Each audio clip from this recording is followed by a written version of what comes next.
Welcome to Revenge Report. Don't forget to hit that like button and subscribe for more. Let's dive in. My name's Danny Kepler, and I fix hydraulics on deep-sea oil rigs. It's not glamorous. I'm an offshore systems tech. That morning, I was under platform Huron, checking the pressure lines, listening to the hum of the diesel engines and the screech of seagulls.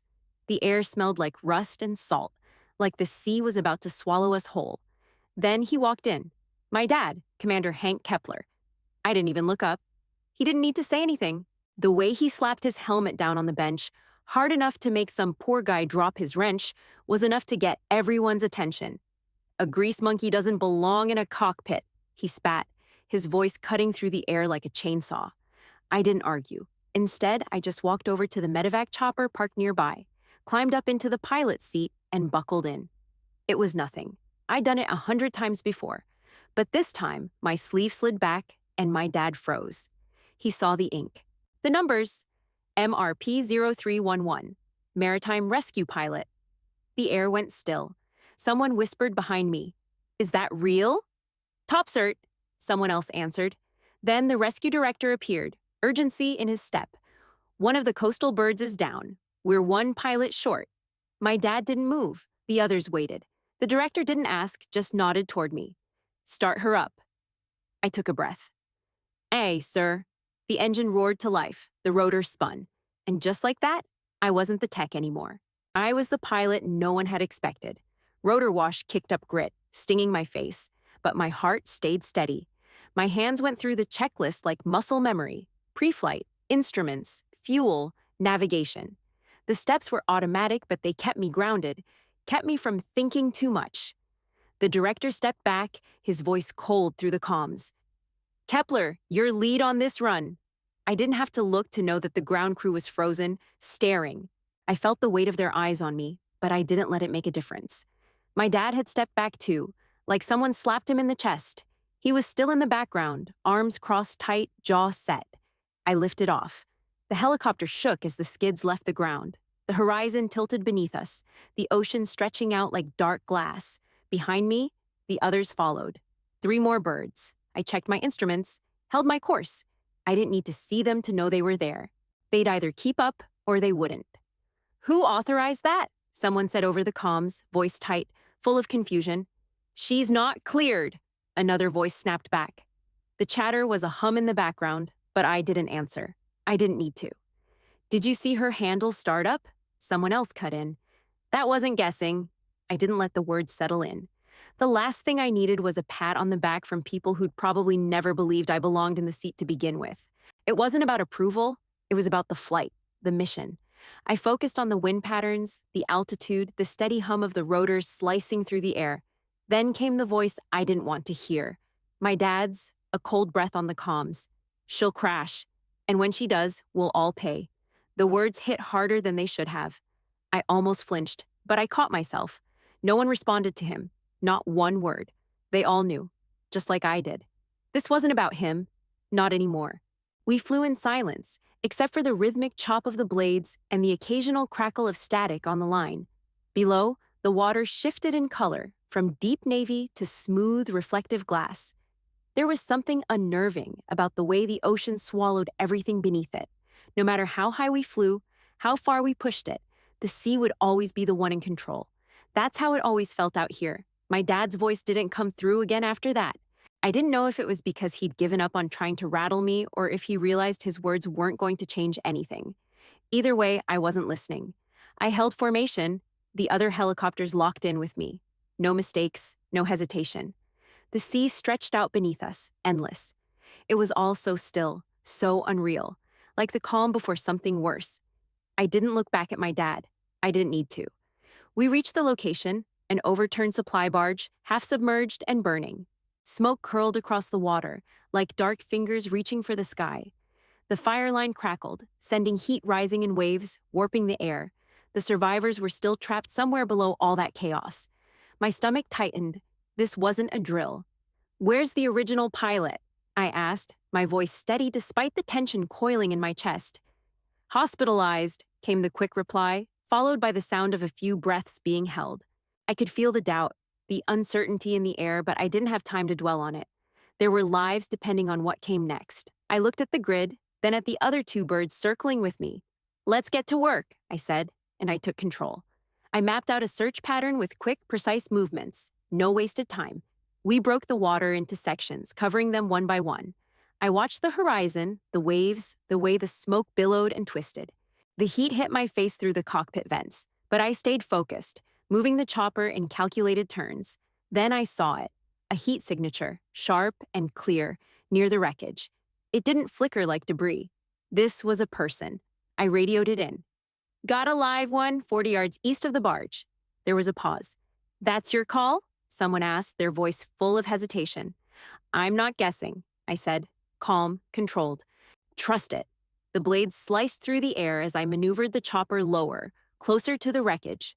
The crosswinds were brutal, pushing us off course, but I held steady, adjusting the throttle, keeping the rotor shadow clear. One wrong move, and the tail rotor could clip the wreckage, or worse, a line of fire. Medics dropped fast, two of them no hesitation. They hit the deck hard, darting toward the survivor I'd spotted. A man conscious but bleeding, his arm mangled and his face pale. The medics were already working on him, but I kept my eyes on the wind and the angle, guiding them out of the danger zone with precise adjustments, reading the shifts in the air like it was second nature. No luck, just skill. As we started to pull up, I heard the radio crackle, one of the co-pilots on the line. Kepler, where'd you learn to read wind like that? I didn't answer at first, focused on pulling away, keeping the chopper steady, watching the medics get clear. It wasn't until we were high enough to breathe a little easier that I spoke. Same place you did, I said. I just didn't tell anyone. The sound of the rotors was the only thing left between us. The survivor was on his way to safety. And me? I was just doing what I'd been trained to do. We landed clean, no damage, the survivor alive. But as I stepped off the bird, helmet in hand, I could feel the weight of every pair of eyes on me. The whole bay was watching. Techs, supervisors, engineers. A few muttered under their breath. That's Kepler. She flew the bird. I didn't flinch. I didn't look at anyone. I just kept my focus, walked straight to the group gathered by the platform. My dad was there, standing with the site director and a couple of the brass, arms folded, jaw clenched. I knew what that look meant. He was seething, but he didn't move. I stood tall, saluted. Report complete, sir, I said to the director, keeping my voice even. Before he could respond, my dad spoke up, his voice sharp enough to cut through the air. You're off protocol. I didn't hesitate. Rescue required one more, I said. I filled the seat.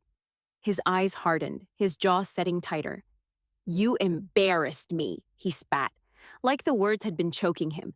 Not once did he mention the fact that a man had been pulled out of a wreckage, bleeding but alive. Not once did he mention the lives at stake. It wasn't about the rescue. It wasn't about the training. It was about his pride. Some voices in the room defended me, whispers that I heard but didn't care about. Others stayed silent. I didn't need their approval. What I needed was the director to step in, to put an end to this before it went any further. The director finally cut through the tension. Enough. Debrief at 1800, he said, his tone final. My dad didn't answer. He didn't look at me again. He just turned on his heel, marching off like he had somewhere more important to be. The sound of his boots echoed in the bay, and I stayed still, watching him leave. Not a word, not a glance. I wasn't sure if that hurt more than his anger, but it sure as hell didn't feel like a win. That night, I couldn't sleep. The bed felt too big, too empty, and my mind kept racing. Every time I closed my eyes, I saw the chopper blades spinning, the barge burning. But mostly, I saw the look on my dad's face when I stepped off the bird. That disappointment, like I'd done something unforgivable. I rolled over, staring at the ceiling. The room felt cold, and the silence pressed down on me like the weight of the ocean. The thoughts came, uninvited but relentless. I remembered the training, 3 years ago. The private program I'd signed up for on my own, paid for with the savings I'd scraped together, maritime tactical certification. No one knew, no one cared. But I'd done it. Simulators, drills, hours nobody logged officially.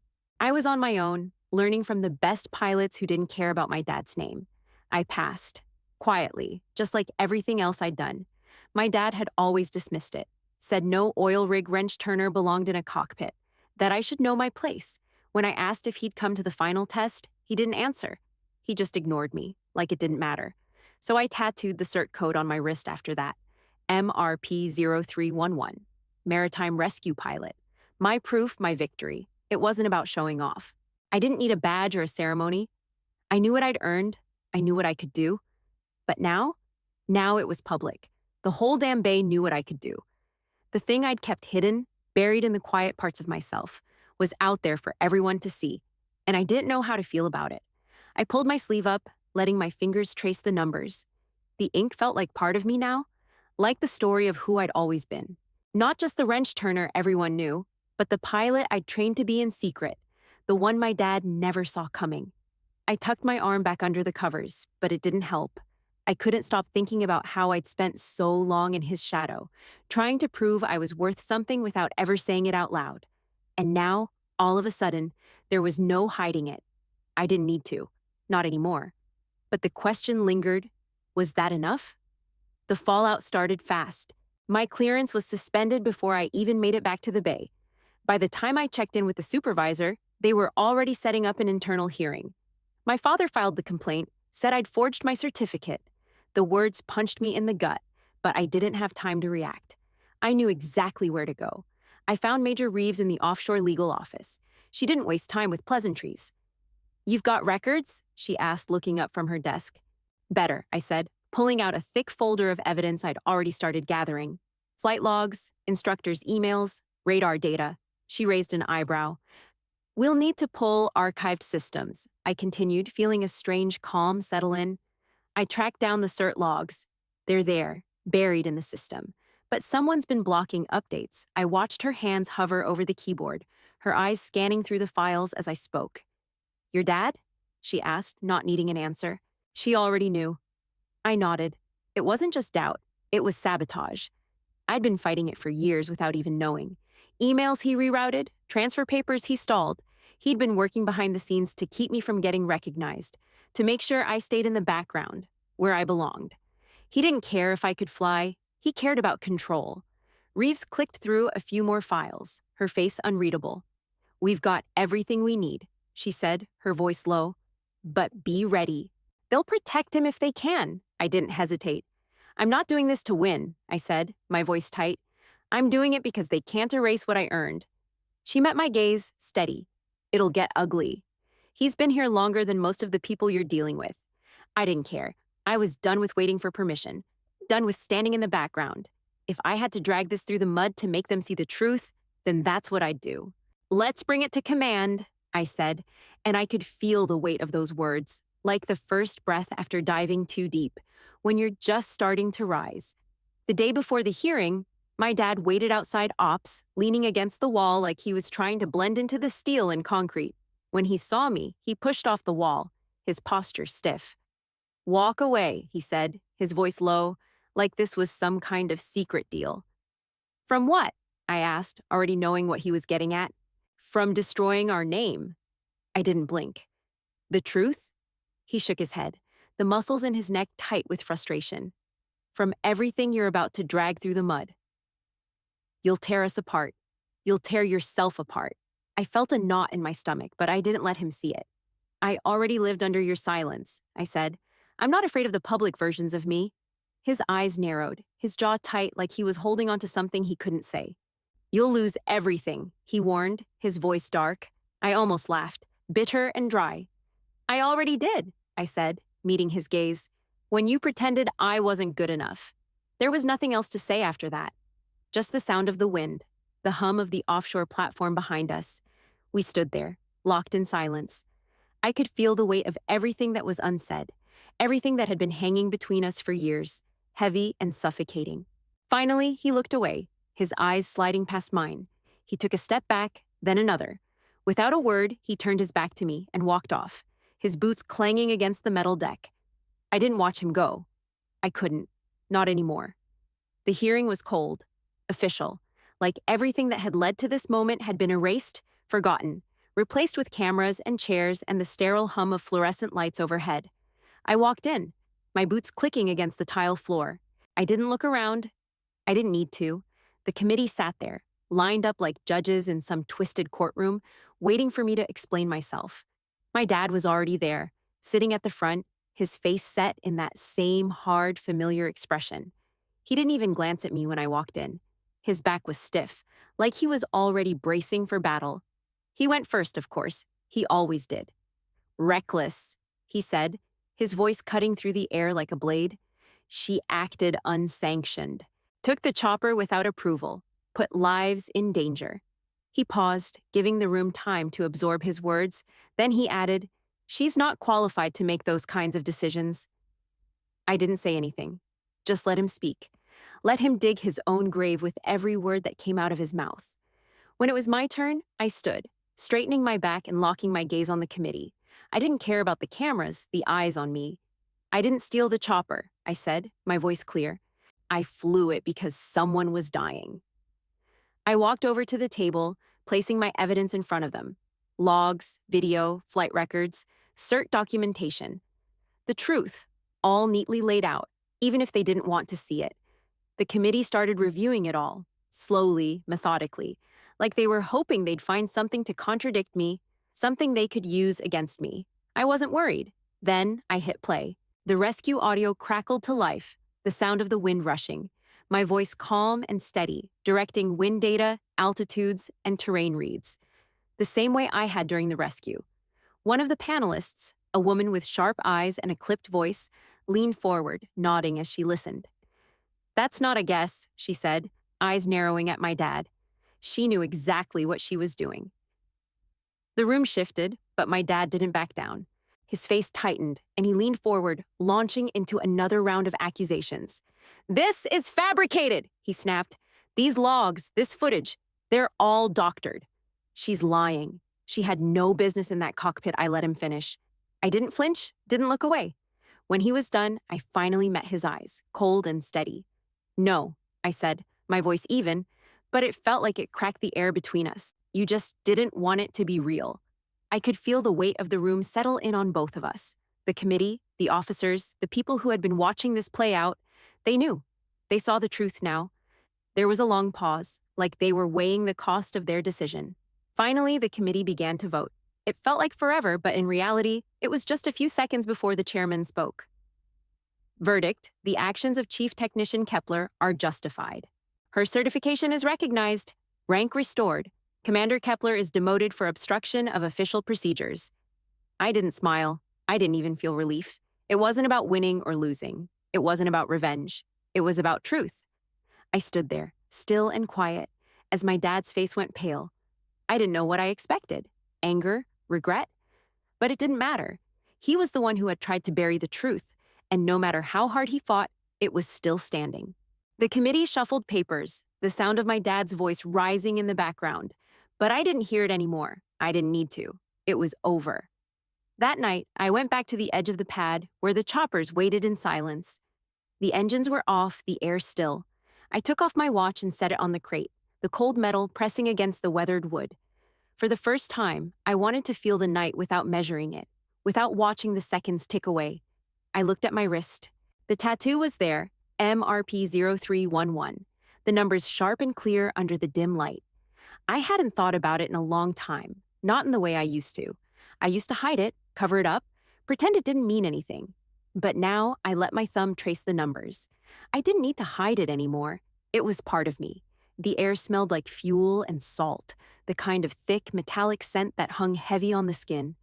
The night sky was wide open, endless. The stars barely cut through the blackness.